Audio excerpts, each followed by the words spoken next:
Shalom semuanya. Teman-teman sudah diberi kesempatan untuk datang untuk beribadah. Mari kita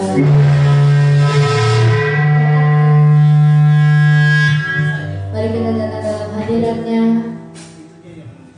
Mari kita merasakan hadiratnya.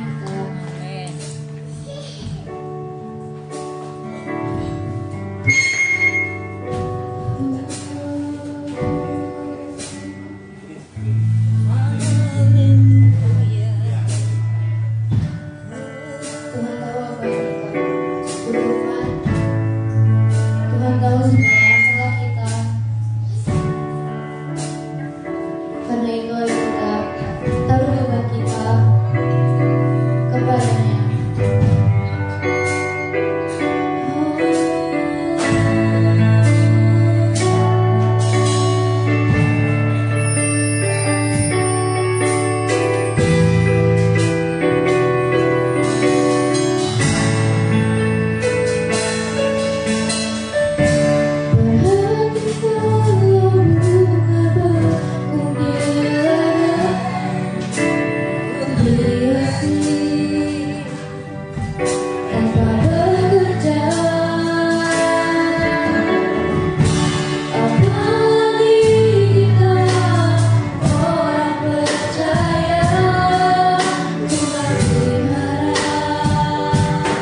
yang sangat luar biasa bagi hidup kami. Saat ini Engkau tahu Tuhan Yesus, setiap ucapan syukur yang keluar dari mulut lidah kami sebagai anak-anak-Mu, itu adalah tanda baik Engkau bagi kami sebagai anak-anak-Mu ya Bapa. Terima kasih Tuhan Yesus. Pagi hari ini Tuhan Yesus, kami mau bersyukur lewat kebaikan-Mu, lewat kemurahan-Mu yang sudah terjadi Tuhan di dalam hidup kami ya Bapa. Tuhan, ibadah pada pagi hari ini Tuhan, Engkau pakai anak-anak-Mu Tuhan menjadi berkat dalam pekerjaan-Mu Tuhan Yesus. Urapi dengan urapan kuasa Roh Kudus Tuhan, di mana anak-anak-Mu berdiri Tuhan Yesus. Pada saat pagi hari ini Tuhan, ada urapan kuasa Roh Kudus yang bekerja Tuhan, melingkupi setiap hati anak-anak-Mu Tuhan Yesus. Kami bersyukur Tuhan Yesus pada pagi hari ini. Kami boleh ada di rumah-Mu Tuhan Yesus. Adalah suatu keindahan bagi kami Tuhan Yesus. Lewat apa yang menjadi kerinduan hati kami pada pagi hari ini, Engkau Allah yang Maha tahu Tuhan, di lubuk hati kami yang terdalam sebagai anak-anak-Mu ya Bapa. Terima kasih banyak Tuhan Yesus. Engkau pakai Tuhan anak-anak-Mu Tuhan Yesus, dari awal, pertengahan hingga akhirnya, untuk menyukakan Tuhan hati-Mu ya Bapa. Terima kasih Tuhan, anugerah-Mu terbesar pada saat hari ini kami boleh terima di dalam nama Tuhan Yesus Kristus. Haleluya. Amin. Masih semangat untuk memuji nama Tuhan? Berarti masih kuat-kuat berdiri dong. Amin. Kalau gitu, Philadelphia. Kasih persaudaraan. Aku kurang semangat nih. Mana semangatnya? Lagi ya. Philadelphia. Kasih persaudaraan. Puji Tuhan. Kita percaya kalau Tuhan itu baik kan? Lagi itu kita mau memberikan yang terbaik. Kita nyanyikan lagu Bersyukurlah.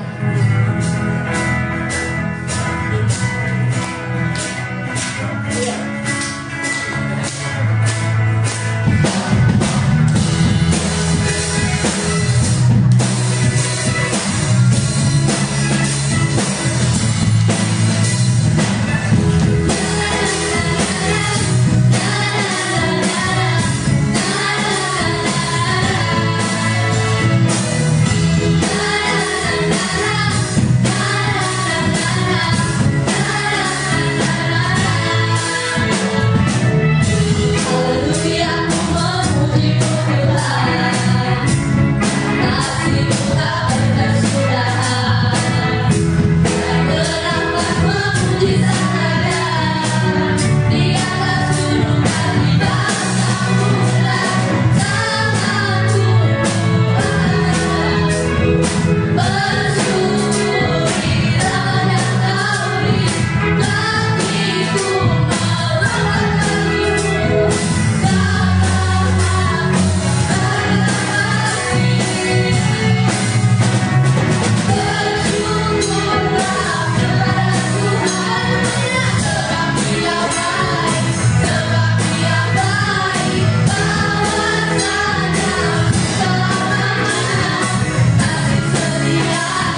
Kita percaya kalau Tuhan itu adalah Raja segala raja dan tidak ada yang mustahil bagi Dia, kan?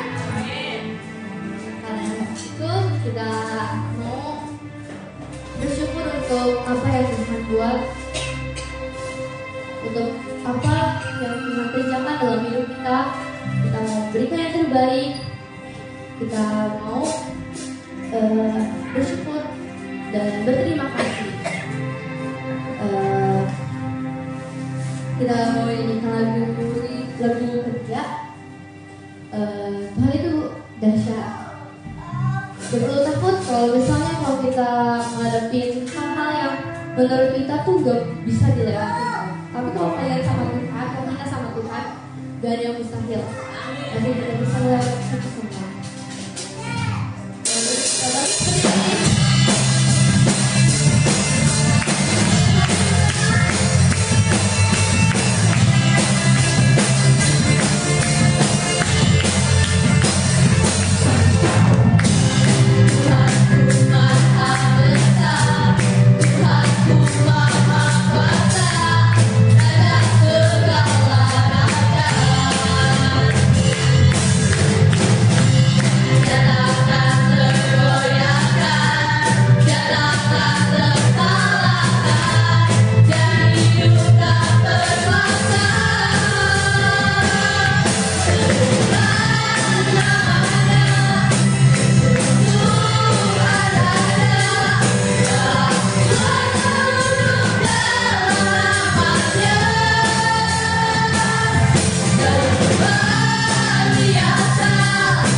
Menerima firman Tuhan. Semoga lagu ini dalam sungguh-sungguh Dia adalah Allah yang selalu menyertai kita. Dia tidak akan pernah meninggalkan kita sendirian. Dan Dia selalu mengasihi kita. Jadi kan saat ini bukan untuk kebiasaan saja. Kita ke gereja bukan karena itu yang harus kita lakukan, bukan karena itu kewajiban kita, tapi kita menyadari bahwa kita adalah ditebus oleh darah Kristus. Kita ada saat ini, berada di tempat ini untuk berterima kasih kepada Tuhan karena Dia sudah menebus dosa kita. di kayu salib yang sangat sayang kepada kita. Karena itu dia merelakan dirinya mati di kayu salib untuk menyelamatkan kita. Karena itu lagu ini dengan sungguh-sungguh.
kekuatan dalam kesesakan kami, dalam tekanan kami, dalam hari-hari persoalan yang kami hadapi. Engkaulah kemampuan, kesanggupan kami. Itulah yang menjadi selalu pengharapan di dalam Engkau, Tuhan. Satu penghiburan bagi kami untuk terus kami melangkah untuk mencapai kemenangan yang Engkau telah janjikan di dalam setiap perjalanan iman kami, ya Tuhan. Haleluya. Kami bersyukur Engkau tidak pernah meninggalkan kami. Engkau selalu ada bagi kami. Haleluya. Biar pertetapkan kepercayaan kami, ya Tuhan, bahwa Engkau selalu ada bagi kami. Karena kadang-kala ketakutan itu lebih besar, kekhawatiran itu lebih besar menguasai kami, sehingga kami lupa bahwa Engkau adalah Allah Immanuel. Haleluya. Oleh sebab itu Tuhan, Engkau selalu mau berfirman bagi kami agar kami tetap siuman, kami tetap, ya Bapa, terjaga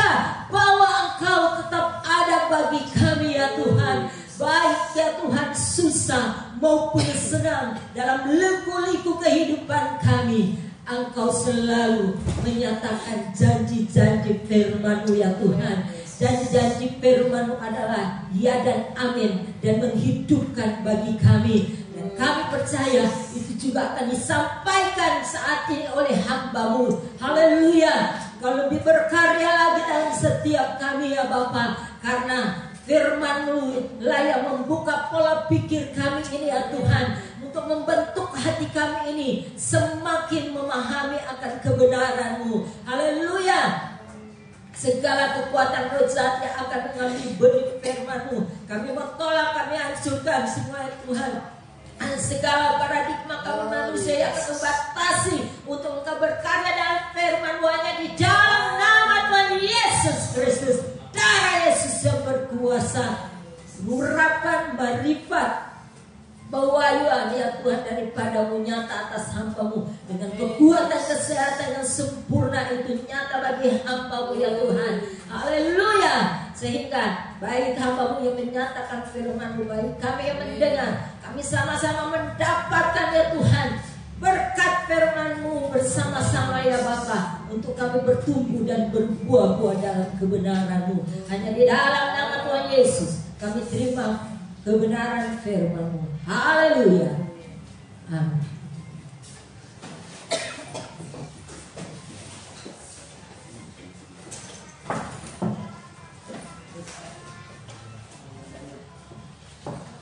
Puji Tuhan. Besar sedikit. Ya.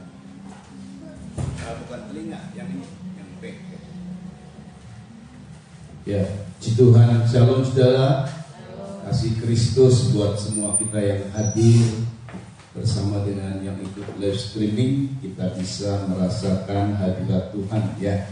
Saudara, kita segera membaca Alkitab kita dalam Amsal 19 ayat 21. Tema hari ini adalah keputusan Tuhan yang terlaksana. Kita baca bersama-sama Amsal 19 ayat 21. Ya, bersama-sama kita baca 2-3. Banyaklah rancangan di hati manusia, tetapi keputusan Tuhanlah yang terlaksana. Ya, puji Tuhan. Saudara, ada satu kisah nanti kita lihat di mana keputusan Tuhan yang telah diputuskan, sekalipun manusia mencoba merubah, mencoba memakai rencana, bahkan sudah tahu keputusan Tuhan, tetapi mereka mencoba memakai rencananya sendiri, maka tetap keputusan Tuhan yang terjadi. Kita baca kisahnya ya. Ini satu kisah untuk kita ketahui. Saya mau tanya dulu, Tuhan di mana saudara? Di sorga. Kita di mana? Di bumi. Jadi keputusan Tuhan yang di sorga itu mutlak akan terjadi atas bumi. Seperti doa yang diajarkan Yesus, jadilah kehendak-Mu di sorga dan di bumi. Ya, jadi saudara perhatikan bahwa keputusan Tuhan ada di sorga memang, tetapi nggak taunya bumi ini dipengaruhi oleh keputusan Tuhan yang di sorga. Sorga itu kaitannya dengan rohani, bumi kaitan dengan jasmani. Makanya kita harus dekat atau cari dahulu kerajaan Allah dan kebenarannya. Sama seperti Dia ini pembuat keputusan, kalau kita dekat sama Dia, maka keputusannya kan jadi baik buat kita. Tapi ini ada raja yang jauh dari Tuhan. Keputusannya kayak apa? Kita baca saudara ya, dalam 1 Raja-Raja pasal 22 ayat 5 dimulai ya. 1 Raja-Raja pasal 22 ayat 5. Cukup panjang memang ayat ini karena kisahnya cukup panjang memang, tetapi kita akan pelan-pelan mengetahui. 1 Raja-Raja 25 ayat 5 dimulai, saya baca ayat 5, saudara ayat 6 dan seterusnya sampai 38 memang. Tetapi nanti kita akan lihat beberapa ayat-ayat yang kita lompat mungkin ya. Ayat 5 saya baca, tetapi Yosafat berkata kepada Raja Israel, Baiklah, tanyakan dahulu firman Tuhan, saudara. Lalu raja-raja Israel mengumpulkan para nabi, kira-kira 14 orang banyaknya. Kemudian bertanyalah ia pada mereka, apakah aku boleh pergi berperang melawan orang ketiga, atau aku mengatakan? Jawab mereka. Terus. Jawab mereka, majulah, Tuhan akan menyerahkan ke dalam tangan. Tetapi Yosafat bertanya, tidak adakah lagi di sini seorang nabi Tuhan supaya dengan perantaraannya kita dapat meminta petunjuk? Jawab raja Israel kepada Yosafat, masih ada seorang lagi yang dengan perantaranya dapat meminta petunjuk Tuhan. Tetapi aku benci dia, sebab dia yang membuat orang yang baik tentang aku, melainkan malapetaka. Orang itu adalah kita ini Tuhan. Kata Yosafat, janganlah ada lagi. Kemudian Raja Israel memanggil seorang pegawai istana, katanya, jemputlah Mika bin Yimla dengan segera. Sementara Raja Israel dan Yosafat raja Yehuda duduk masing-masing di atas tahtanya dengan pakaian besar di suatu tempat mengikat depan pintu belakang mereka, sedang semua nabi itu berdua di depan mereka. Maka Sedekia bin Kenaana membuat tanduk-tanduk besi lalu berkata, beginilah firman Tuhan, dengan ini engkau akan menanduk Aram sampai engkau menghabiskan mereka. Juga semua nabi itu berdua di Gilead, katanya, majulah ke laut Gilead, dan engkau akan beruntung. Tuhan akan menyerahkannya ke dalam tangan raja. Suruhan yang pergi memanggil Mika itu berkata kepadanya, ketahuilah nabi-nabi itu sudah sepakat meramalkan yang baik bagi raja. Hendaklah engkau juga berbicara seperti salah seorang daripada mereka dan meramalkan yang baik. Tetapi Mika menjawab, itu Tuhan yang hidup. Sesungguhnya apa yang firmankan Tuhan kepadaku, itulah yang aku katakan. Setelah ia sampai kepada raja, bertanyalah raja kepadanya, Mika, apakah kami boleh pergi berperang melawan Ramot Gilead atau kami membatalkannya? Jawabnya kepadanya, majulah dan engkau akan beruntung, sebab Tuhan akan menyerahkannya ke dalam tangan raja.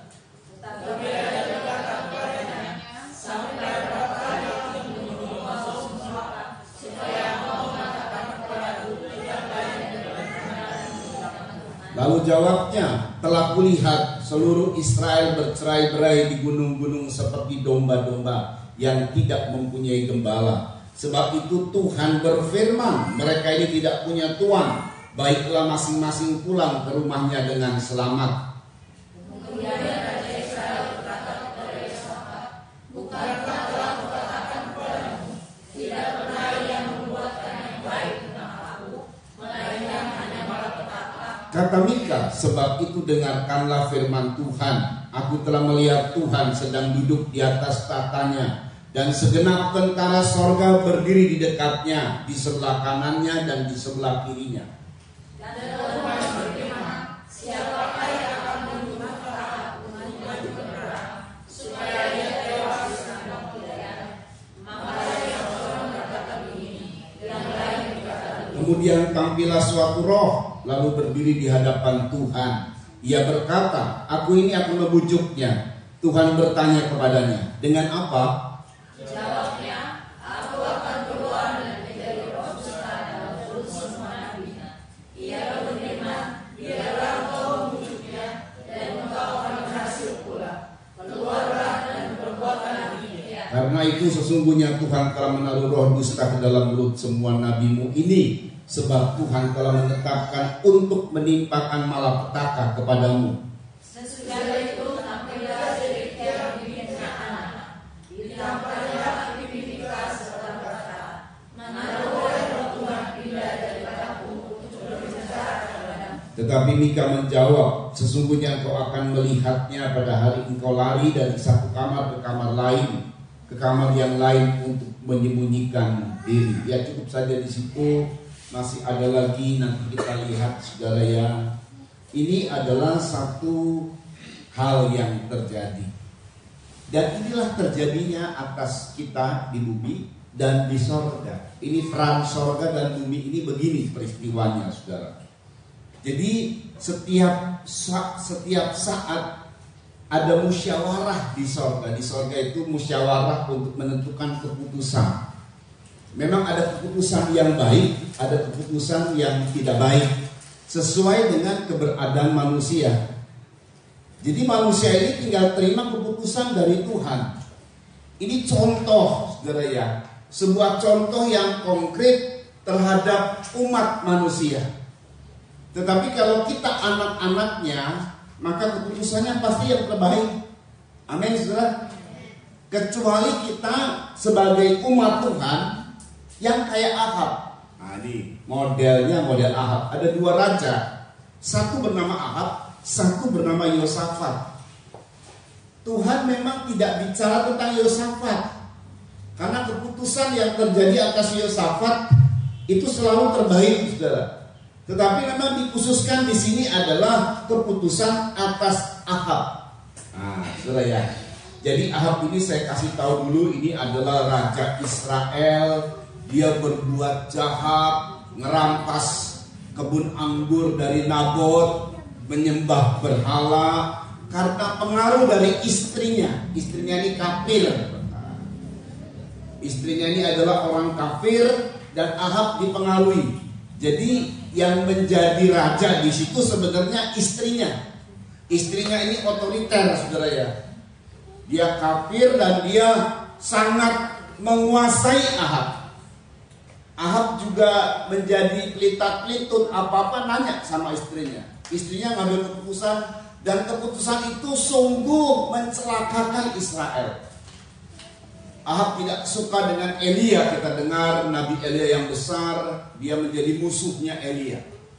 Ahab tidak suka dengan nabi-nabi, dia banyak bahkan membunuh nabi-nabi Tuhan yang sungguh-sungguh. Nah, saudara, dari tahun ke tahun pemerintahnya terus berlanjut. Sampai satu ketika keputusan datang dari Tuhan. Di sorga ada musyawarah. Siapa kira-kira yang akan membujuk Ahab untuk perang di Ramot Gilead dan mati di sana? Nah, saudara ya. Memang sekalipun Tuhan adalah penguasa di alam semesta, tapi dia nggak bisa sembarang bertindak. Jadi dengar nih, ingat baik-baik. Biarpun Tuhan adalah raja segala raja dan kita adalah anak-anaknya, dia juga nggak bisa bertindak sembarangan. Karena di dalam sejarah manusia ada perebutan kekuasaan pernah terjadi, di mana Tuhan telah mempercayakan kepada manusia bumi ini, tetapi kemudian karena manusia mau ditipu oleh iblis dan manusia akhirnya gagal memelihara bumi, gagal. Akhirnya bumi dikuasai oleh iblis. Jadi Tuhan gak bisa berbuat seenaknya, biarpun dia penguasa. Dia kerjakan dengan segala kemampuannya sampai dia menjadi manusia dan mati di kayu salib. Dan sebenarnya sudah dipercayakan lagi kepada kita, tapi tetap dia tidak bisa berbuat sembarangan karena sudah ada aturan. Jadi dalam konteks itu Tuhan tanya, siapa kira-kira yang bisa untuk memujuk Ahab? Kiri kanan tanya nggak bisa. Malaikat-malaikat bingung. Wah, ini kali ini malaikat bingung. Saya tidak tahu, itulah kisahnya ya. Tiba-tiba ada roh dusta. Saya mau tanya, bapak segala dusta siapa? Iblis. Ini roh ini berasal dari iblis. Roh ini justru berasal dari iblis. Kok ada di surga ya? Iya. Sampai sekarang iblis ke surga bukan untuk bersahabat dengan Tuhan, tapi mendakwah kita tuh.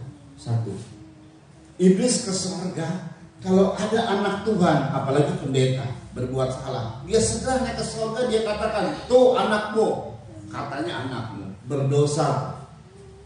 Tuh pendeta yang kupercayakan berdosa. Jujur Tuhan itu sedih melihat anak-anaknya.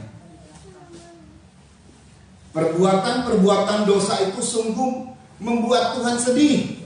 Beberapa kali banyak orang mendapat pernyataan Tuhan itu nangis ngelihat anak-anaknya. ngelihat umatnya yang berbuat dosa seenaknya sendiri. Serius kan? Dakwaan itu terus berlanjut. Ayub salah satunya. Tapi Ayub tidak berdosa. Tuhan memuji Ayub di sorga. Peristiwa di bumi terjadi ujian atas Ayub. Jadi di sorga ini mempengaruhi hal-hal yang berkaitan dengan bumi kita, saudara. Makanya tadi saya bilang, carilah dahulu kerajaan Allah dan kebenarannya. Kerajaan Allah itu di sorga. Jangan main-main dengan, memang Tuhan di sorga, tetapi kita memang di bumi. Surga bumi itu memang kelihatannya bingung kita sorga di mana ya. Tapi yang pasti apapun keputusan sorga akan terjadi atas bumi. Manusia mau pakai cara apapun menghindar dari keputusan sorga, tetap terjadinya keputusan Tuhan. Nah, saudara perhatikan baik-baik, ini ada dua raja. Nah, kedua-duanya memang dapat keputusan dari Tuhan. Tapi yang satu, Raja Yosafat, tidak diungkapkan. Karena dalam musyawarah itu yang sangat disorot adalah Ahab, raja yang berbuat jahat. Dan ditetapkan dia untuk dicelakai karena kejahatannya sebenarnya. Jadi waktu pas lagi bicara, ini di sorga ya, siapa kira-kira ya yang mau bujuk Ahab ke Ramot Gilead lalu mati di sana? Malaikat A bicara ini, malaikat B, waduh, tiba-tiba satu roh muncul, roh dusta namanya. Ini dari iblis, saudara ya. Sedikit saya mau kasih tahu. Nanti peperangan terakhir, ya ini sudah mendekati ke situ. Itu menjatuhkan iblis dari sorga ke bumi, sehingga iblis tidak punya tempat lagi di sorga untuk mendakwa kita. Jadi itu adalah kerja dari Tuhan, di mana di sorga, Wahyu pasal 12 itu menjatuhkan iblis. Tidak ada topos, bahasa Grekanya itu topos. Topos itu adalah tempat atau peluang, sekecil apapun itu topos. Dan tidak dibiarkan iblis punya hak lagi di sorga untuk mendakwa. Jadi itu peperangan terakhir, itu adalah usaha Tuhan, kerja terakhir. Ya, jikalau tidak ada dakwaan lagi, berarti kita sedang mengarah proses kesempurnaan. Orang sempurna kan nggak terdakwa kan? Ngerti nggak sih? Orang yang sempurna itu tidak ada dakwaan. Itulah Tuhan sedang menyempurnakan kita. Jadi proses itu terjadi dengan jatuhnya iblis, tidak ada dakwaan, Tuhan bisa menyempurnakan kita. Ini dahsyat, ini luar biasa. Ini pekerjaan Tuhan yang dahsyat. Hanya Tuhan yang bisa kerjakan, tidak ada pendeta manapun. Kita cuma pelaksana aja. Kalau Tuhan suruh ya apa, lanjutkan, jalankan. Begitu saudara ya, Tuhan yang mau kerja ini. Nah saudara dengar baik-baik. Dengar baik-baik bahwa sampai sekarang ada roh dusta, ada iblis yang mendakwa kita. Masih terus roh-roh jahat ini ke hadirat Tuhan. Tapi saya mau kasih tahu bukan untuk menyembah Tuhan. Kalau kita ke hadirat Tuhan ngapain? Nyembah Tuhan. Jadi kalau saudara ke gereja main-main, saudara sama dengan iblis. Iblis ke gereja, iblis ke hadirat Tuhan itu bukan menyembah Tuhan, main-main, yang mendakwa. Kalau saudara ke gereja dengan tangan yang dipangku, lalu kemudian lihat sana, lihat sini, lihat kesalahan orang, lihat baju orang, lihat itu orang diberkati ya. Dari mana ya berkatnya? Kalau yang begitu tuh, itu sama dengan iblis kalau dia ke hadirat Tuhan. Jadi kalau saudara datang kemari ngapain? Nyembah Tuhan. Makanya kalau kita nyembah Tuhan jangan diem kalau lagi ada nyanyian. Iblis mah diem aja. Kalau ke hadirat Tuhan, kalau ke gereja dia diem. Karena nyanyian kita kan menyembah Tuhan Yesus, dia kan gak mau. Dia diem. Atau tidak bersuara. Nah diem aja karena dia tidak suka. Kalau kita menyembah Tuhan itu bersuara, nyanyi-nyanyi, suara kita parah nggak apa-apa. Tuhan nggak lihat, nggak dengar suara kita. Tuhan lihat hati kita yang sungguh-sungguh.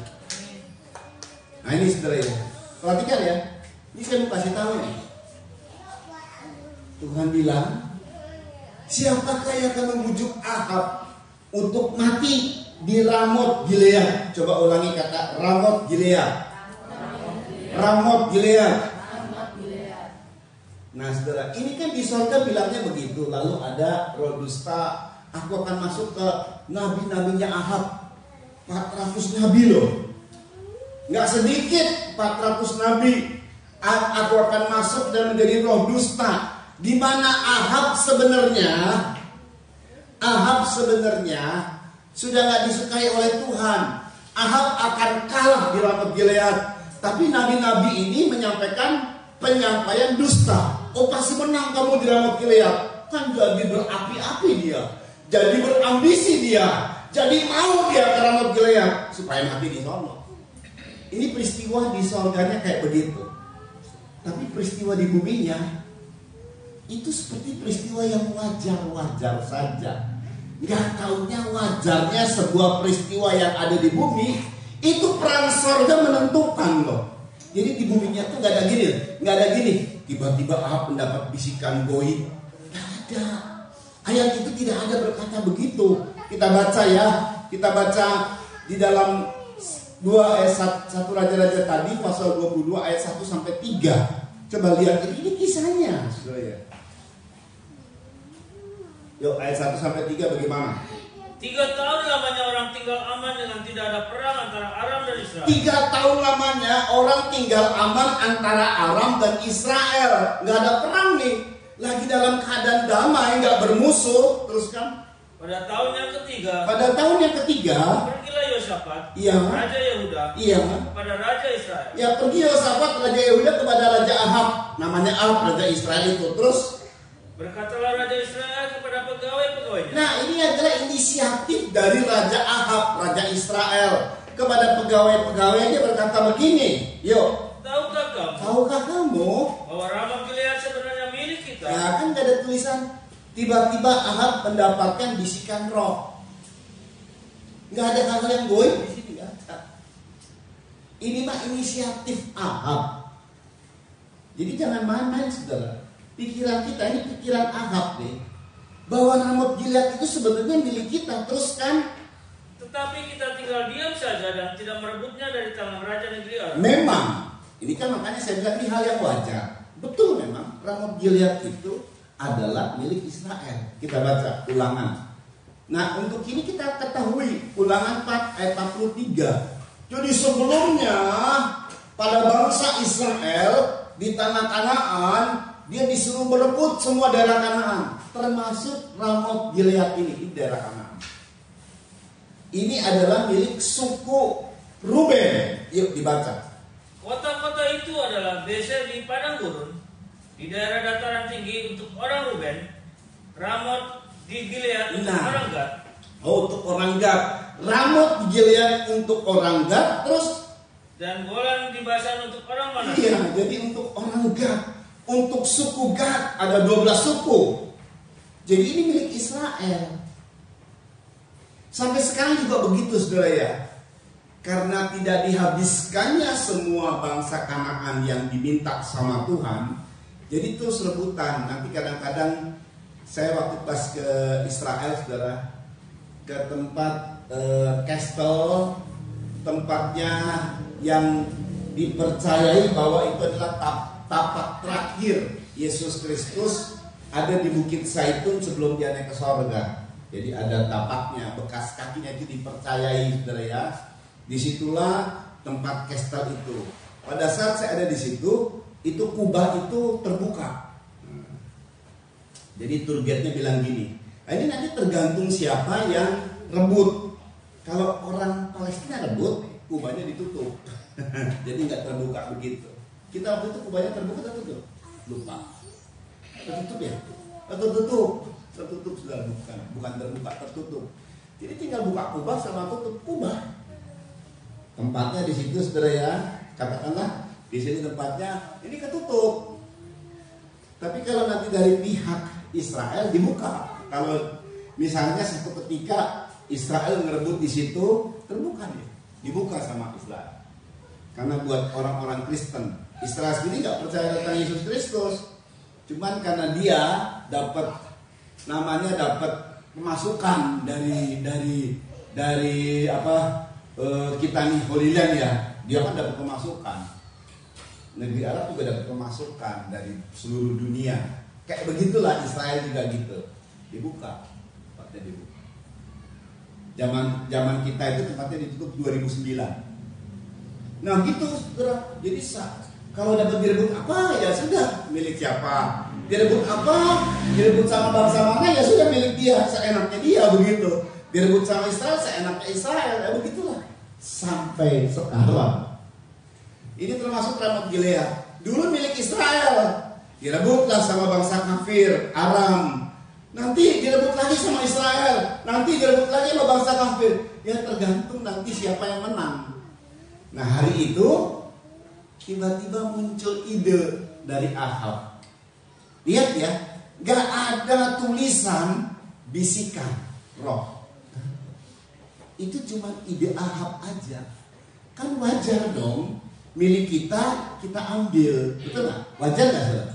Justru di surga itu sudah jatuh keputusan. Makanya nih ya, hidup hari-hari kita seluruhnya adalah keputusan dari Tuhan. Pikiran kita. Makanya jangan berpikir yang macam-macam. Pikirkanlah Tuhan yang mulia, yang indah, yang suci. Kalau kita memikirkan Tuhan, keputusannya baik buat kita. Makanya nih ya, ada dua tadi nih. Yang pentingnya yang disorot itu Ahab. Padahal Yosafat juga kena keputusan Tuhan. Tapi kita lihat dulu Ahab. Jatuh keputusan, siapa yang akan merayu Ahab, membujuk Ahab di Ramot Gilead dan dia mati di sana? Ada roh dusta. Tapi awal dari semua itu mulai dari ide Ahab. Idenya dia itulah yang membuat akan terjadi malapetaka. Lucu kan? Ahab itu punya ide. Yuk kita rebut lagi Ramot Gilead. Justru idenya dia, pikirannya dia, rencana baiknya dia mungkin mencelakakan dia. Seandainya dia tidak punya ide ke Ramot Gilead, nggak mati di situ dia. Masih panjang lagi mungkin. Tapi semua sudah diatur oleh Tuhan. Katanya hidup sehari-hari, cara kita berpikir, munculnya ide, hati kita, itu setelah ada keputusan. Saya berdoa supaya keputusannya selalu yang baik untuk kita. Amin saudara. Amin saudara. Ini perhatikan nih ya.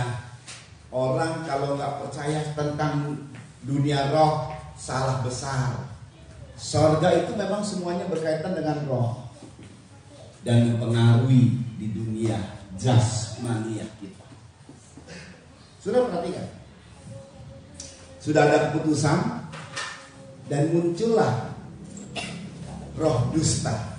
Nah, roh dusta ini masuknya ke 400 nabi palsu. Bayangin loh, bukan cuma 1-2 yang nubuatkan menang, 400 nabi-nabi. Dan ini mengatasnamakan Tuhan nabi-nabi ini. Wih, gak main-main. Ngelawan 1 orang. Tadi kita sudah baca. Ada yang ingat namanya siapa? Mika. 400 lawan 1. Kira-kira siapa yang menang? 400. Orang akan terpengaruh dengan 400 pernyataan nubuatan daripada cuma 1 orang. Betul ya? Makanya Mika ini sebagai hamba Tuhan, biarpun dia sendiri, dia gak peduli. Aku akan nyatakan kebenaran, biarpun ada resiko. Ya dia ditampar, masukin penjara, dikasih makan sedikit, sampai dia mati sekalipun gak peduli, kata Mika. Aku mati dalam kebenaran Kristus. Ya memang ini susah betul ya. 400 orang menyatakan damai, 400 orang menyatakan berkat, 400 orang menyatakan menang. Ini kan sekarang hamba-hamba Tuhan yang sedang digandrungi kan yang begitu ngomongnya saudara ya. Berkat, damai, nggak apa-apa damai. Yang koreksi-koreksi, alah dalam daftar list gereja mungkin nih orang suka koreksi, alah coret aja lah. Udah nggak usah diundang lagi. Tuh itu 400 orang banyak nabi-nabi Tuhan yang macam-macam ya. Hamba-hamba Tuhan sekarang ini lagi seru. Bahkan ungkapan dari Timotius kita baca ya, 2 Timotius 4. Makanya banyak orang gereja-gereja sekarang kayak bisnis gitu ya. Yuk kita bikin persekutuan 2 tahun kita lihat nih. Kalau dia maju lanjut, kalau nggak maju tutup. Cari lagi kota lain, kayak begitu. 2 Timotius 4 ayat 2 sampai 4. Wah, saudara ya. 2 Timotius 2 ayat 4 sampai 2. Pasal 4 ayat 2 sampai 4. Perhatikan, yuk dibaca. Beritakanlah firman. Jadi untuk Timotius, ini hamba Tuhan muda, saudara ya. Paulus bilang beritakan firman. Terus Siap sedialah baik atau tidak baik. Siap sedialah baik atau tidak baik waktunya. Sama kayak Mika tuh. Beritakan kebenaran aja. Siap sedia mau baik waktunya, mau nggak baik waktunya kek. Mau di penjara kek, mau apa siap sedia saja. Terus nyatakanlah apa yang salah. nyatakan apa yang salah. Terus Tegurlah dan nasihatilah dengan segala kesabaran. tegur dan nasihatilah dengan segala kesabaran dan pengajaran. Terus kan. Karena akan datang waktunya orang tidak dapat lagi menerima ajaran sehat. Iya, nggak taunya akan datang waktunya telah dinubuatkan nih 2000 tahun lalu loh. Dan hari-hari ini sedang terjadi. Orang tidak lagi suka menerima ajaran sehat. Terus Tetapi mereka akan mengumpulkan guru-guru. mereka kumpulin guru-guru. Wah, nanti dari selebritis mana gitu. Dari bintang film apa baru bertobat. Ayo.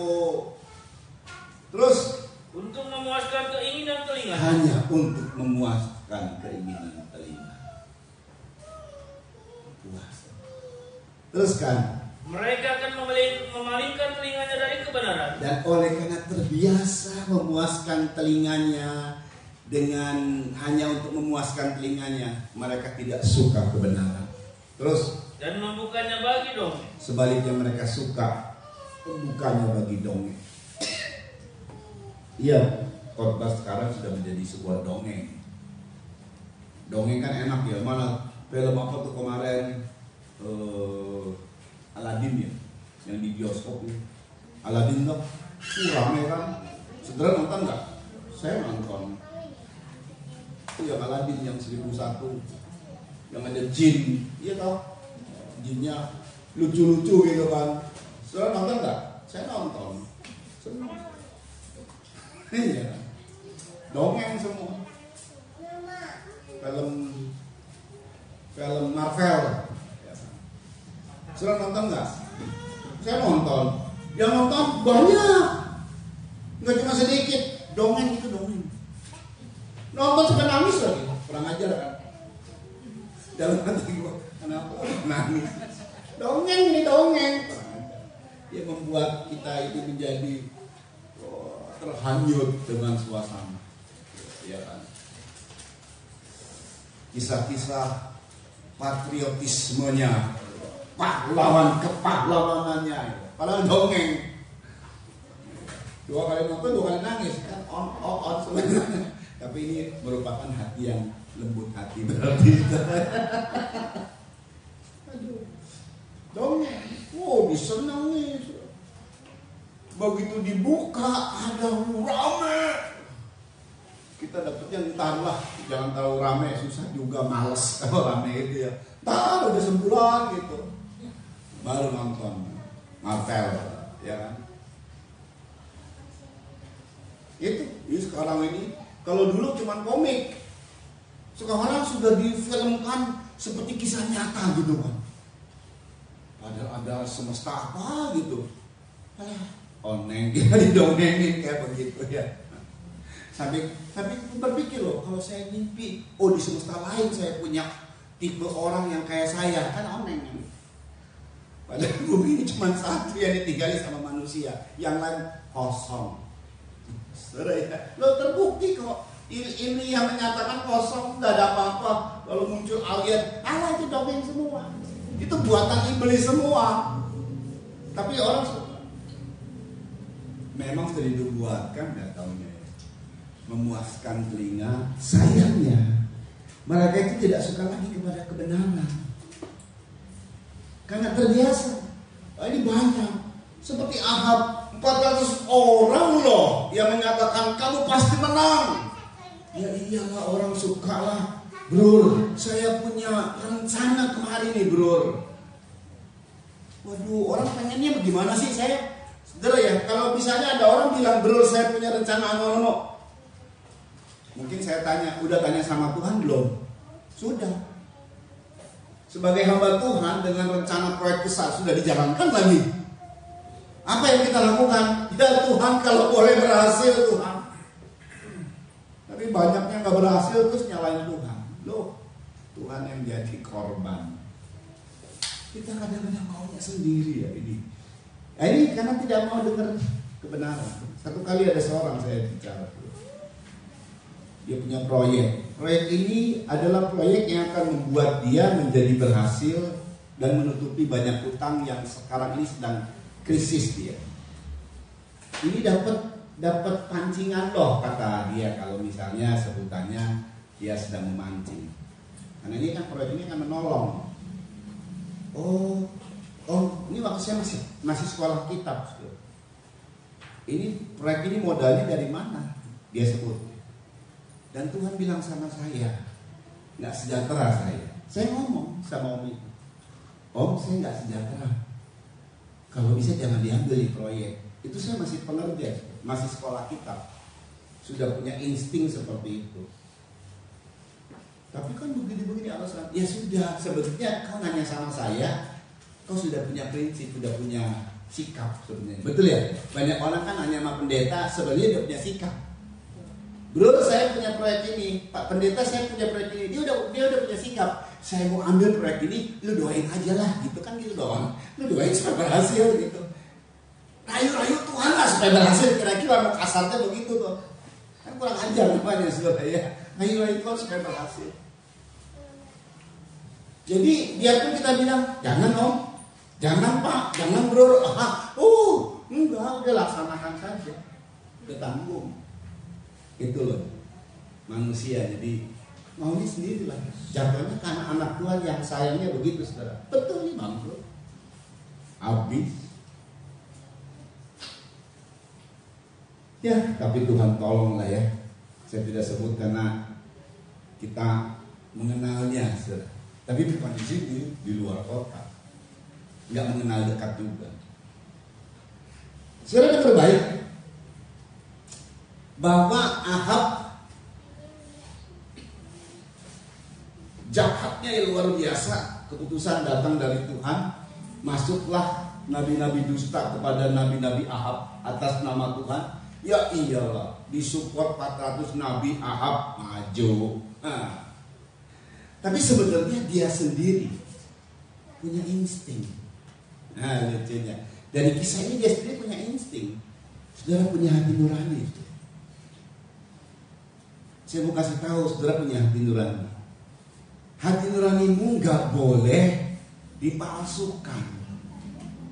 Dalam Mazmur berkata, ajarilah hati nuraniku Tuhan.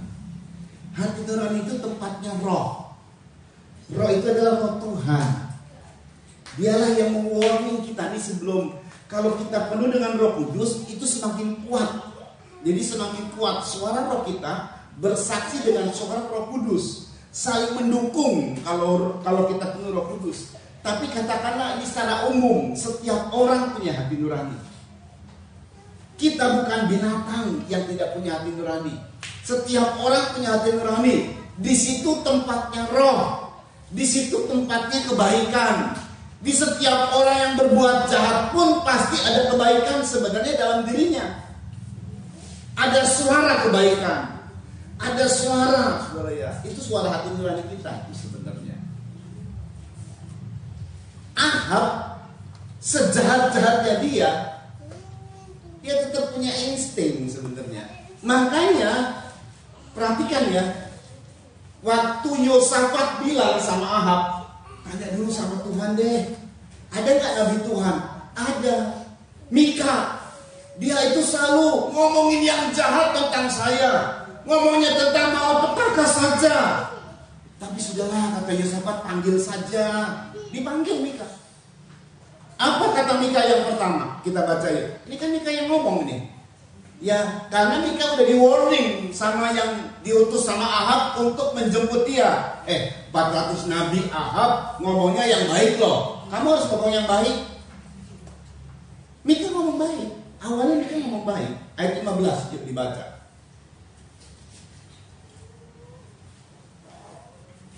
Setelah ia sampai kepada raja, bertanyalah raja kepadanya, Ya. Mika, apakah kami boleh pergi berperang melawan Ramat Gilead, atau kami membatalkannya? Terus? Jawabnya kepadanya, majulah, dan engkau akan beruntung. Kan Mika ngomong gitu kan? Mika ngomong seperti sesuai siapa? 400 nabi. Ngomong udah betul kok. Kan memberi untung sama dia. Ahab hatinya tidak terima. Coba kan? Coba dibaca. Sebab Tuhan akan menyerahkannya ke dalam tangan raja. Perhatikan. Tetapi raja berkata kepadanya, Iya. sampai berapa kali aku menyuruh engkau bersumpah, Terus? supaya engkau mengatakan kepadaku tidak lain dari kebenaran demi nama Tuhan. Baru di sini Mika ngomong yang sebenarnya. Loh, waktu dia ngomong sesuai dengan apa yang dimaui Ahab, ayo maju berperang pasti menang. 400 nabi juga bilang begitu. Memang dia tidak mengataskan nama 400 nabi. Dia sudah diwanti-wanti. Ya sudah dia ngomong, maju saja berperang Ahab, pasti menang kamu. Ahab malah enggak. Oh puji Tuhan, hari ini dia kasih yang baik sama saya. Enggak gitu kan. Dia ngomong, Mika yang benar kamu. Coba ngomong kebenaran. Hatinya ada insting sebenarnya bahwa dia sedang salah. Ada sesuatu dalam dirinya. Baru Mika nyatakan kebenarannya nih. Yuk. Lalu jawabnya, telah kulihat seluruh Israel Ini yang benar. di gunung-gunung. Karena waktu pas Ahab bilang bersumpah, katakan yang benar. Iya benar, ini yang benarnya nih. Telah kulihat bahwa Israel bercerai-berai. Terus. Di gunung-gunung seperti domba-domba yang tidak mempunyai gembala. Terus. Sebab itu Tuhan berfirman, Nah ini yang benarnya nih. Tuhan berfirman, mereka ini tidak punya Tuhan. mereka tidak punya Tuhan. Baiklah masing-masing pulang ke rumahnya dengan selamat. Baik masing-masing pulang ke rumahnya dengan selamat karena Tuhannya mati. Nah itu. Terus. Kemudian Raja Israel berkata kepada Yosafat, Ya. bukankah telah kukatakan kepadamu, tidak pernah ia menubuatkan yang baik tentang aku? Dan sekarang dia ngomong sama Yosafat nyalakan Mika. Terus. Melainkan hanya malapetaka. Ya. Karena punya insting. Setiap kita punya insting. Insting dari hati nurani. Kalau kau berdosa, suara hatimu berkata, mendakwamu. Tujuannya baik. Supaya apa saudara? Bertobat. Supaya apa? Bertobat. Tapi karena suara hati terus kita tekan, terus kita pendam, yang ada suara yang jahat.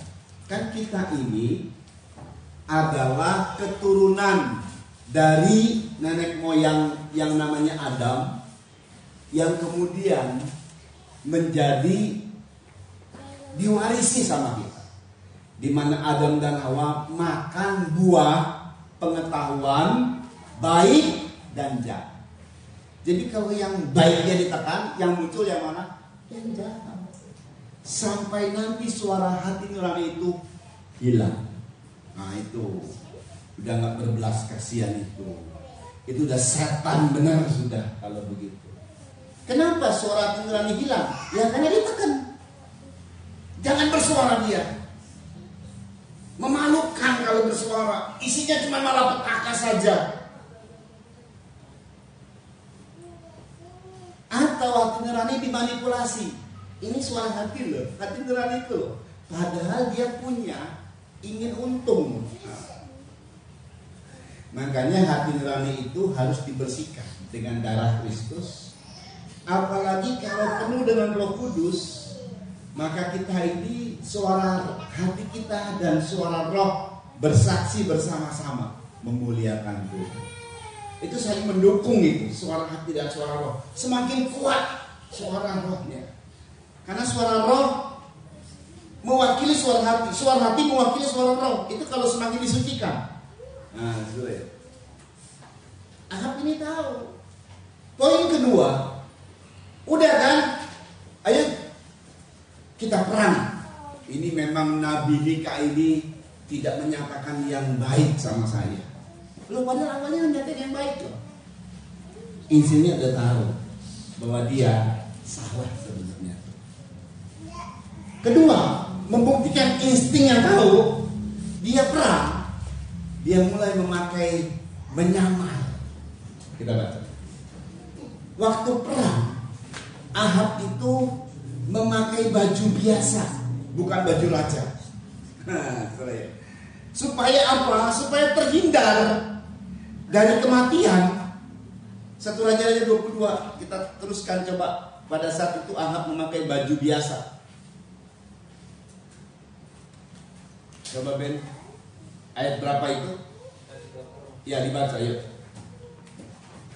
Raja Israel berkata kepada Yosafat, Iya.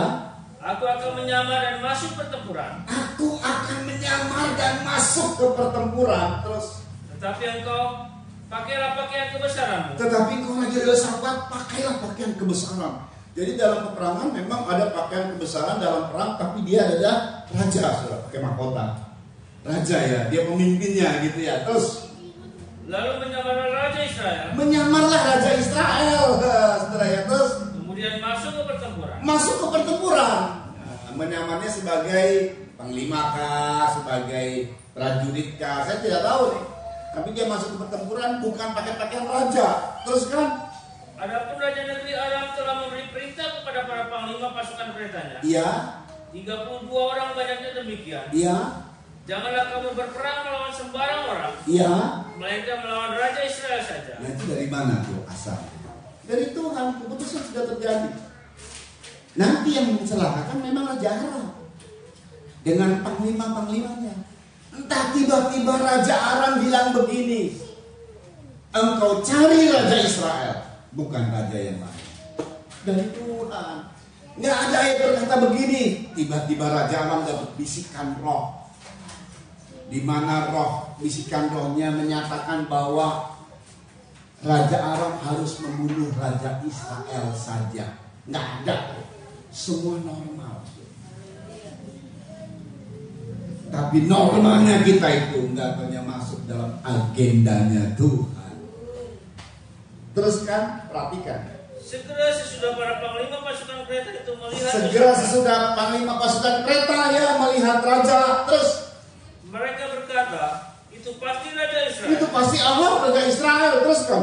Lalu majulah mereka untuk menyerang dia. Ya, Tetapi Yosafat berteriak. ya, Segera sesudah para panglima pasukan kereta itu melihat bahwa dia bukanlah Raja Israel, ya, maka undurlah mereka daripadanya. ya. Terus, Tetapi seseorang menarik panahnya nah, ini dia. Seseorang narik panah lah, sembarangan. Terus, dan menembak dengan sembarangan saja, ya. dan mengenai Raja Israel di antara sambungan baju ciranya. Raja Israel. Raja Israel Ahab ini mencoba menghindar dari keputusan Tuhan. Dia pakai rencananya sendiri. Berhasil sih awalnya. Mengecoh barisan Aram musuhnya. Oh, itu Raja Israel diserang. Bukan. Mana Raja Yosafat ya? Oh, lagi perang nih, nggak main-main, saudara, bukan cuma lagi diam. Ini sambil berpikir, sambil berperang, saudara, nggak main-main. Tiba-tiba seorang prajurit dari Raja Aram asal nembak aja dah. Nggak tahunya bagaimana? Kena ke Raja Israel. Terus dibaca bagaimana akhirnya. Kemudian dia berkata kepada pengemudi keretanya, putar, bahwa aku keluar dari pertempuran, Iya, sebab aku sudah luka. iya. Tetapi pertempuran itu bertambah seru pada hari itu. Itu dibuatnya sama Tuhan. Segalanya udah di keputusannya sama Tuhan. Mau cara bagaimana nggak bisa. Sudah nggak bisa lari dari keputusan Tuhan. Biar pertimbangannya banyak, keputusan Tuhan yang terlaksana. Terus. Dan raja tetap ditopang berdiri di dalam kereta berhadapan dengan orang-orang itu. Iya. Sampai ia mati pada waktu petang. Terus. Darahnya mengalir dari mukanya ke dalam balon kereta. Mati kehabisan darah itu dalam sakit yang luar biasa. Berjam-jam itu dia harus terus ditopang dengan sakit adu-aduan sampai mati. Terus kira-kira pada waktu matahari terbenam, terdengarlah teriakan di sepanjang barisan tentara itu. Ya. Masing-masing ke kotanya. Nah, kan benar apa yang dibilang Salomika. Masing-masing ke kotanya, sebab kita nggak punya kepala, kita nggak punya raja. Terus masing-masing ke negerinya. Ya. Raja sudah mati. Raja sudah mati. Terus maka pulanglah mereka ke Samaria, lalu mereka menguburkan raja di Samaria. Perhatikan, teruskan dulu.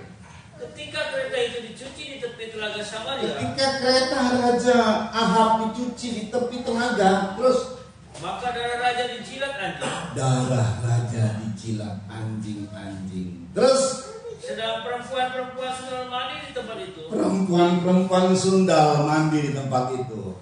Perhatikan. Sesuai dengan firman Tuhan yang telah diucapkan. Sesuai dengan firman Tuhan yang diucapkan oleh Nabi Elia. Nah, sudah genap semua. Keputusan penggenapan untuk malapetaka. Makanya Tuhan bilang ya, Yesaya 55 ayat 6-9. Karena Tuhan bilang, rancanganku bukan rancanganmu. Seperti tingginya langit dan bumi. Engkau harus menyerah sama Tuhan. Yesaya 55 ayat 6-9. Kalau ini makanya Tuhan anjurkan ayat 6-nya. Tapi baca dulu ayat 7-nya, ayat 7. Baiklah orang fasik meninggalkan jalannya. Baiklah orang fasik seperti Ahab meninggalkan jalannya. Terus. Dan orang jahat meninggalkan rancangannya. Orang jahat seperti Ahab meninggalkan rancangannya, tapi nggak mau tuh. Terus. Baiklah ia kembali kepada Tuhan. Baiklah ia kembali kepada Tuhan. Lakukan lagi firman Tuhan, lakukan lagi kebenaran Tuhan. Terus. Maka dia akan mengasihaninya. Maka Tuhan akan mengasihani dia kalau dia lakukan seperti itu. Terus kan? Dan kepada Allah kita. Ya. Sebab ia memberi pengampunan. Oh, ia memberi pengampunan dengan limpahnya. Terus kan? Sebab rancanganku bukanlah rancanganku bukan rancanganmu. Terus. Dan jalanmu bukanlah jalanku. Jalanmu bukanlah jalanku. Terus kan? Demikianlah firman Tuhan. Ya. Seperti tingginya langit dari bumi. Ya. Demikianlah tingginya jalanku dari jalanmu. Dan rancanganku dari rancanganmu. Karena tinggi. Ayat 6 sekarang. Ayat 6. Carilah Tuhan selama ia berkenan ditemui. Selama ia berkenan ditemui. Ini rancangan Tuhan tinggi banget. Kita di bumi, dia di seperti langit dan bumi. Tinggi kan? Tapi bisa kita jangkau dengan cara carilah Tuhan. Carilah perkenanan Tuhan. Terus berserulah kepadanya selama ia dekat. Berseru kepadanya selama ia dekat. Biar di langit, tapi dia bisa dekat. Berseru kepadanya, cari perkenanan Tuhan. Kita ketahui nanti rancangan Tuhan.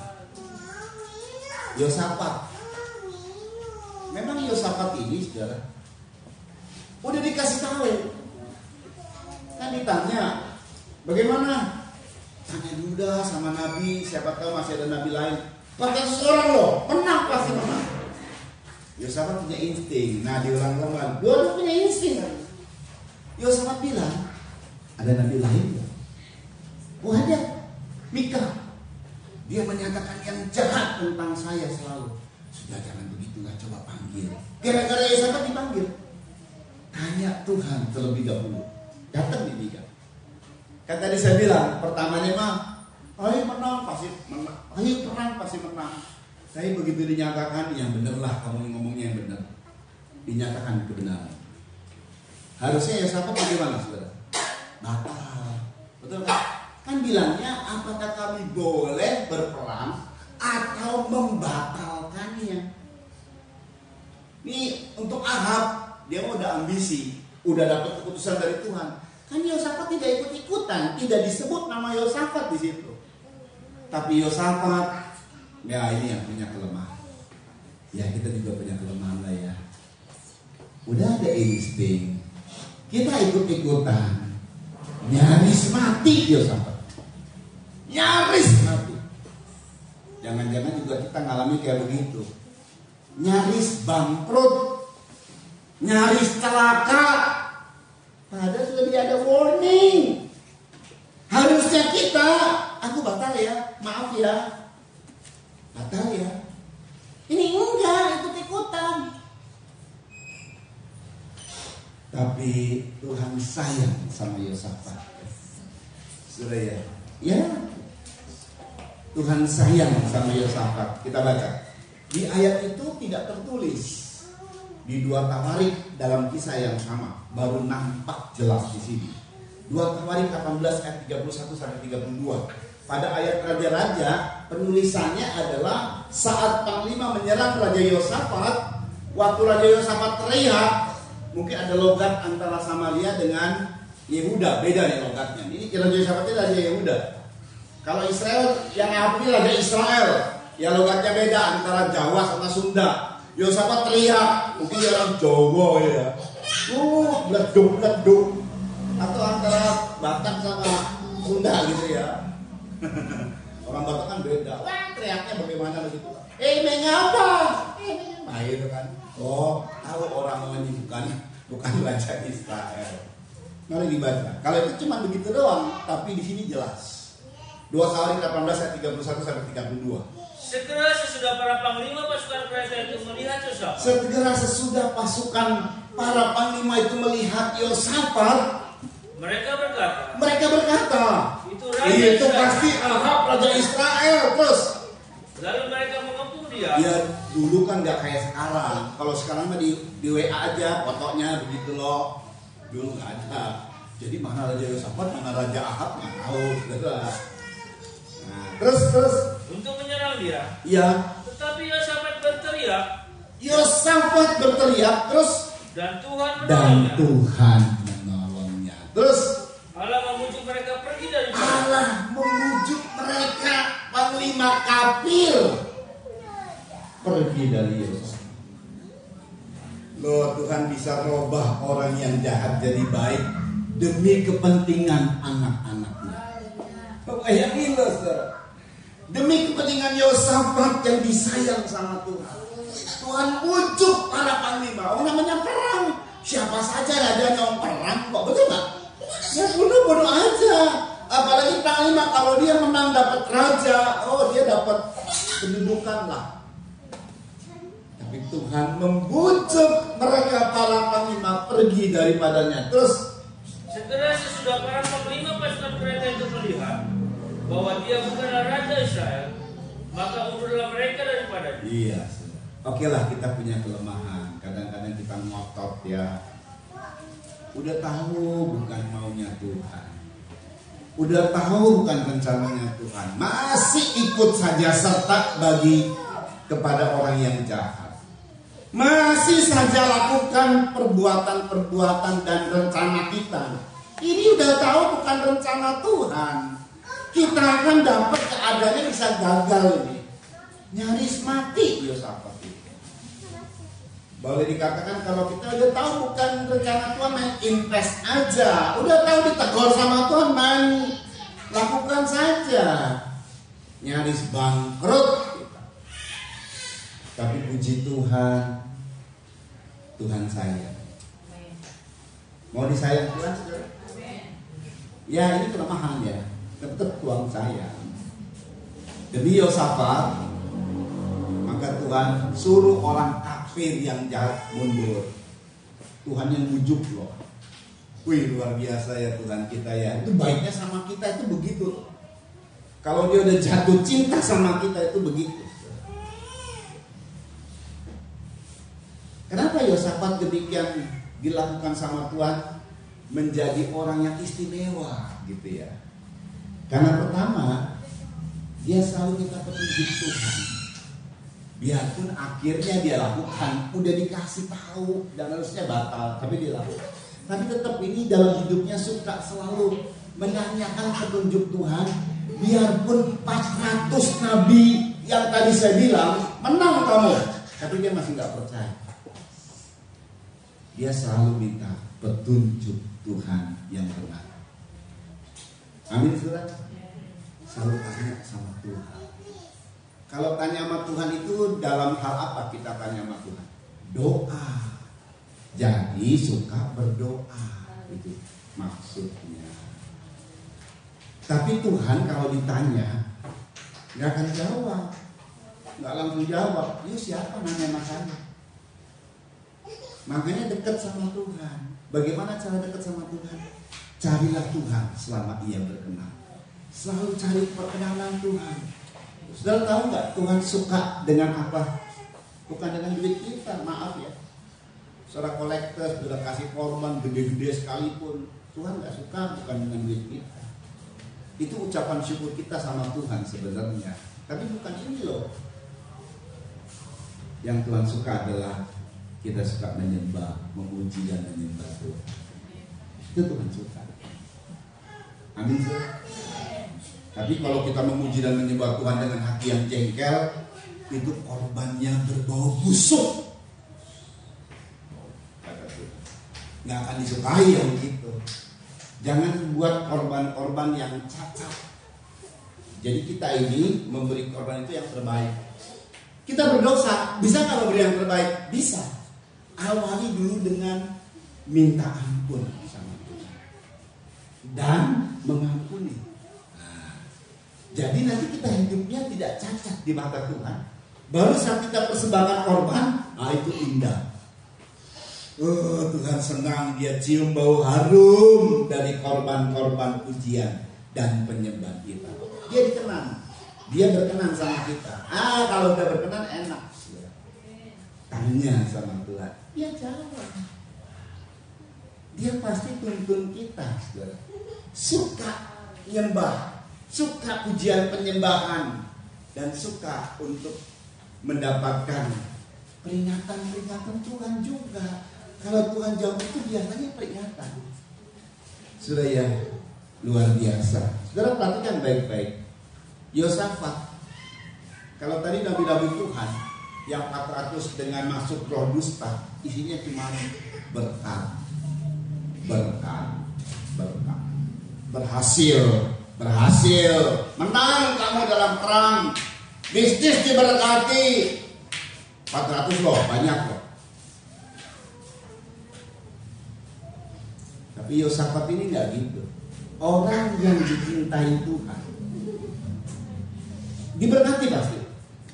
Tapi kalau dia salah, dia ditegur sama Tuhan.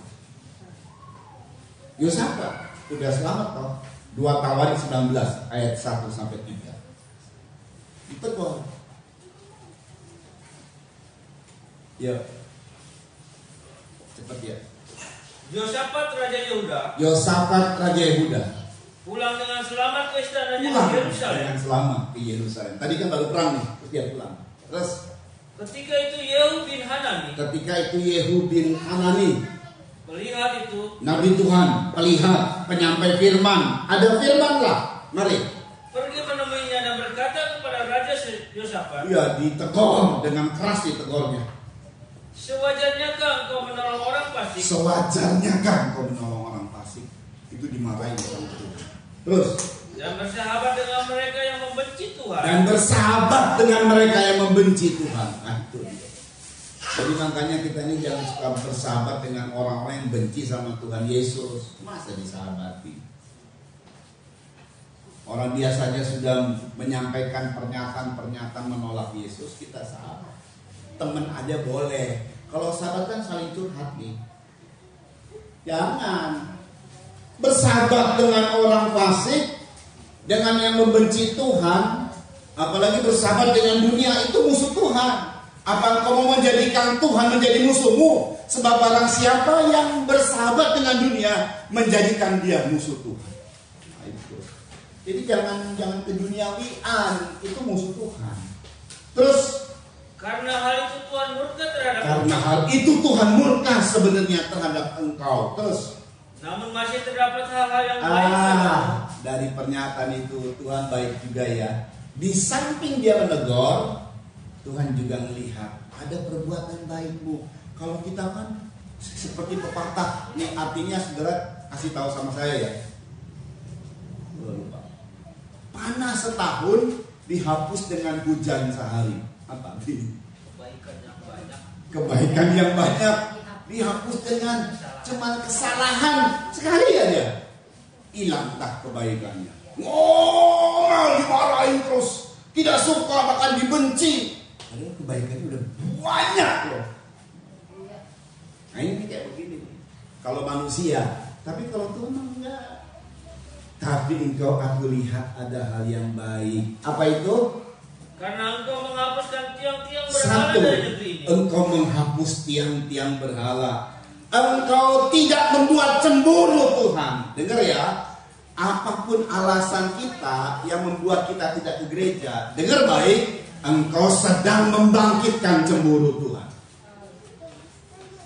Di tempat ini, yuk ibadah, saudara ibadah, nggak usah sampai setiap hari ibadah. Tuhan kan untuk banyak-banyak. Saya lakukannya apa yang disampaikan Firman, seminggu sekali sajalah.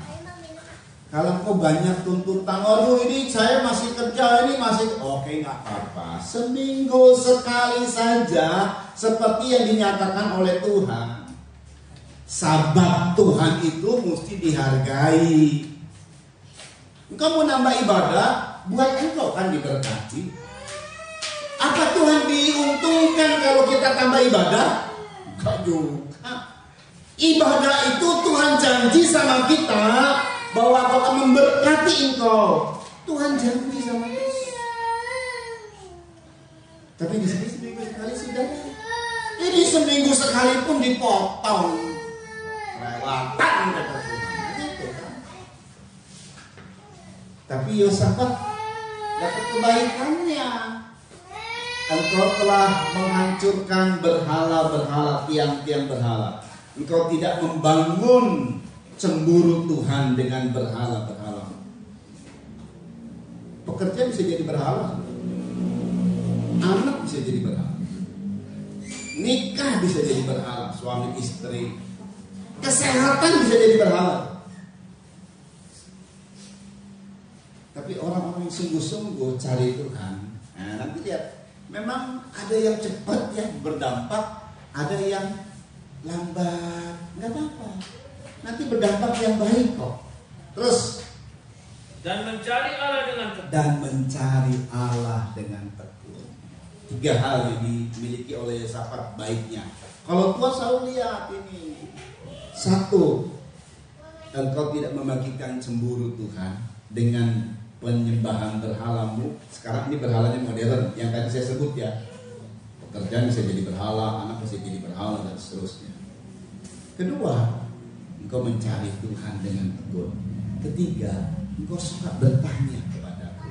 Nah, jadi mau dituntun sama Tuhan kalau dia suka bertanya. Tuntun aku Tuhan, tuntun aku Tuhan. Iya.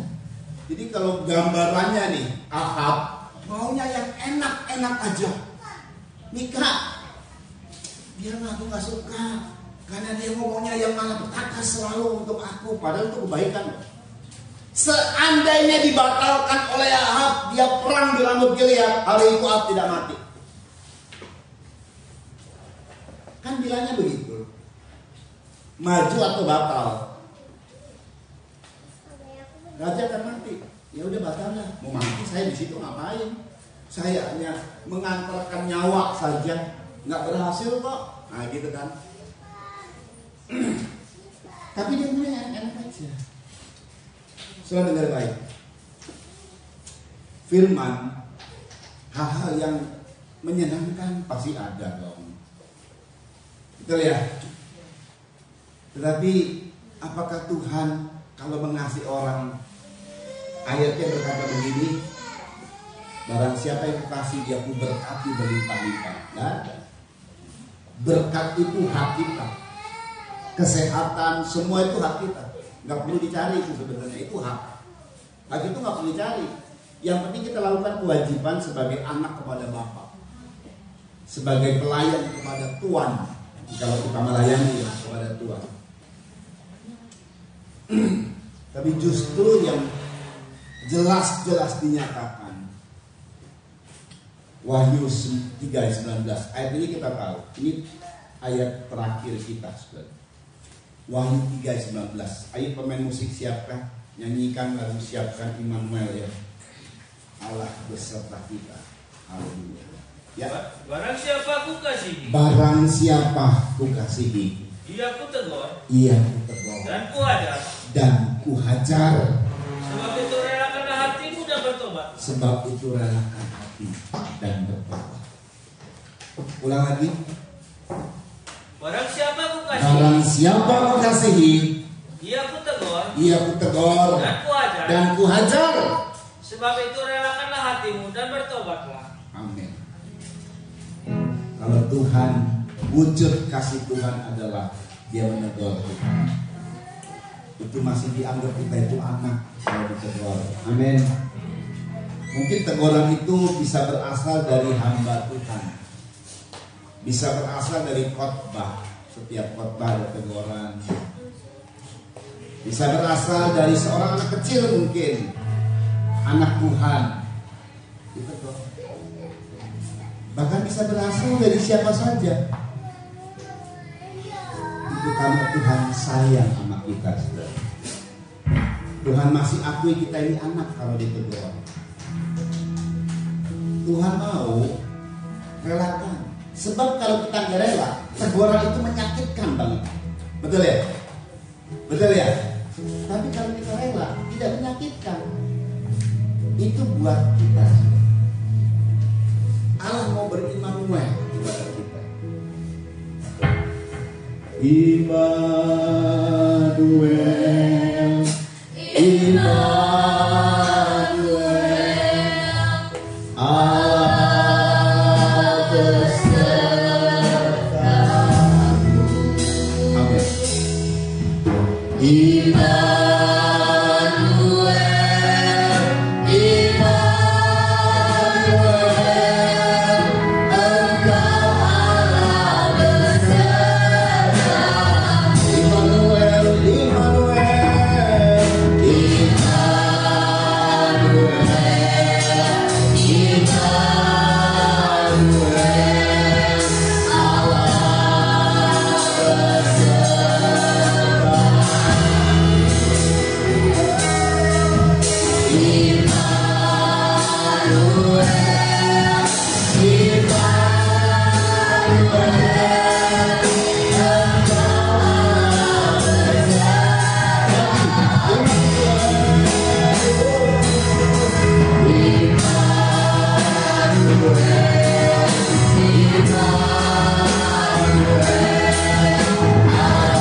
Dengar baik untuk kita ini yang Tuhan bilang.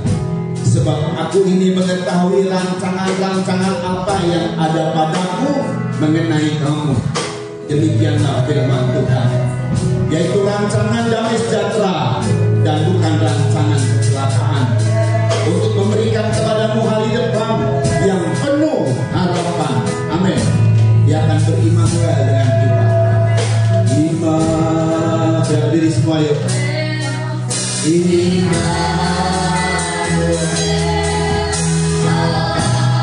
Percaya bahwa Allah Immanuel, bahwa Yesus selalu menyertaimu, rancangannya yang baik selalu. Yes.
Yesus. Kadang-kadang kami banyak kelemahan, ampuni kami Tuhan. Haleluya. Kadang-kadang kami bandel dan tidak mau ikut apa yang Kau mau. Ampuni kami Tuhan. Berkati semua jemaat Tuhan. Berkati anak-anakmu yang sebagai fasilitator keluarga keluarga di sini Tuhan. Kau juga berkati keluarga sini sebagai fasilitator. Haleluya. Berkati mereka semua sehingga kami bisa menikmati apa-apa yang sudah Kau lakukan, kerjakan. Kebenaran firman Tuhan bisa kami dengar, sehingga lewat itu semua kami bisa melakukan apa yang Kau mau, dan berkat turun atas kami. Kau berkati Tuhan Kecamatan Pagaden dengan Pak Camat dan Muspikanya. Kau berkati Tuhan Kabupaten Subang dengan Muspidanya dari Bupati dan jajarannya.